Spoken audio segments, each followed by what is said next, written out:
Someone wrote, "My machine has a treadle, so it must be made in the first half of the 20th century. It's a common misconception that a hand-cranked machine cannot be motorized, and the same goes for a treadle-based singer. There are two general ways of operation: hand connected directly to the balance wheel or a propulsion using a belt. If you want to correct me, hold on, I'll get back to you. Nearly all balance wheels have a groove for a belt. When using a foot pedal, a belt will run towards the machine, but you can also use a belt plus motor.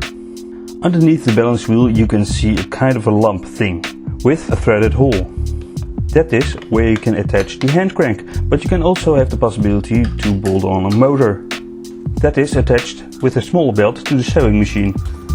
You can buy an old machine for its motor for your favorite singer, but why not buy a brand new motor and bolt it on within a minute?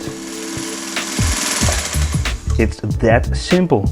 Or you can buy a singer with a knee lever instead of a foot pedal and swap the machines. The third possibility I conveniently forgot, a so-called powered motor directly connected to the gears of the machine. Singer made millions of machines, all expensive to buy and some more expensive than others. A motor in an era where electricity was not common. A machine with a bolt-on motor was rare. And now you know. You can change almost any vintage sewing machine for a manually operated or motorized beast. Almost. The well-known exceptions are the models 27 and 28.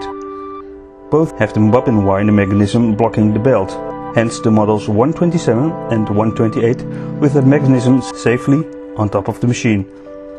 More info on singers, you're welcome to browse this channel.